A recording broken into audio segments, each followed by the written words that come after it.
we had seen that intersection of medians in a triangle gives me the point called centroid. Intersection of the three perpendicular bisectors in a triangle would give me circumcenter. Intersection of the three angle bisector gives me the incenter. Now, apart from these three centers, there is one more center which is defined as orthocenter, and we say that orthocenter is nothing but the point which we get when altitudes intersect. What is an altitude?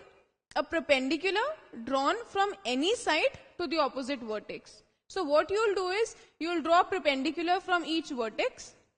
So perpendicular from A, perpendicular from vertex B, and perpendicular from vertex C. Now after drawing these three perpendiculars, you will see that these perpendiculars actually intersect at a point. And this is the point which we call as orthocenter. Orthocenter in a triangle need not necessarily be inside the triangle. Let us look at this. This is a right triangle. Here what do you see? That this is actually the point which we call as orthocenter. This is also a point where the right angle is formed. Why is this point the orthocenter? Orthocenter is a point where the altitudes or the perpendiculars intersect. Perpendicular, perpendicular. So this side and this side are perpendiculars. The third side, perpendicular from third side is this. So we see that the three perpendiculars are intersecting at this point. For an obtuse triangle, the orthocenter moves outside the triangle. Now let us see, for an equilateral triangle, all these centers turn out to be the same point. Let's see why this happens. So first let's see centroid. Centroid is the intersection of which points? The medians. And the median is the line joining the vertex to the midpoint.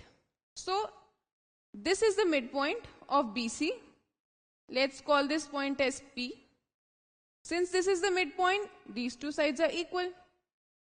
Again, this is the midpoint. Let's call this Q.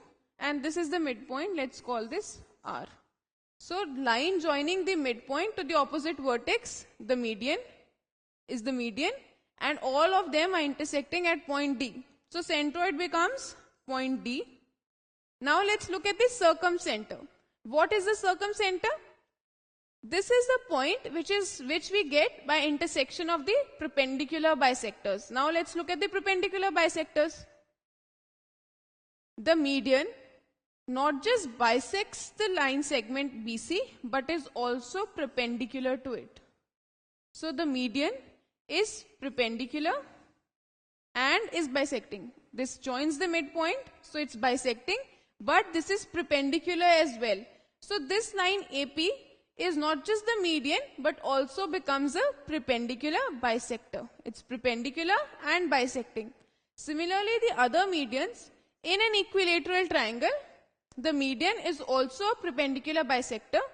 Hence, the intersection of the medians, which is point D, the centroid, is the same as intersection of perpendicular bisectors. These three are actually the perpendicular bisectors also. So the perpendicular bisectors also intersecting at this point D. I can say the circumcenter is also point D. Now let us look at incenter.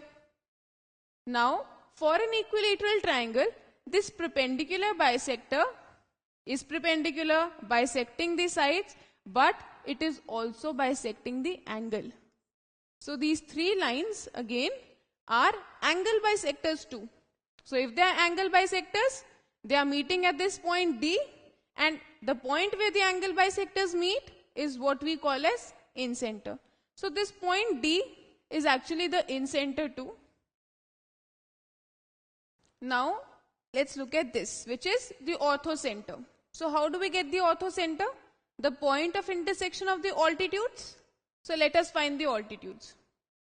If BC is the base, altitude would be perpendicular from the opposite vertex. So if I draw a perpendicular from A, then in an equilateral triangle, in this case, what we see is the perpendicular turns out to be this line AP only. So AP is the perpendicular. Again, Now BQ is the perpendicular drawn from vertex B to the opposite side, and if I draw perpendicular from C to the opposite side, I get CR.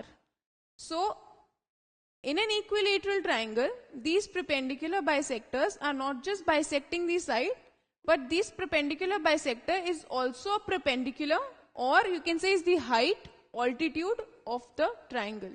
So altitude of the triangle is equal to the perpendicular bisector also, only in the case of equilateral triangles here.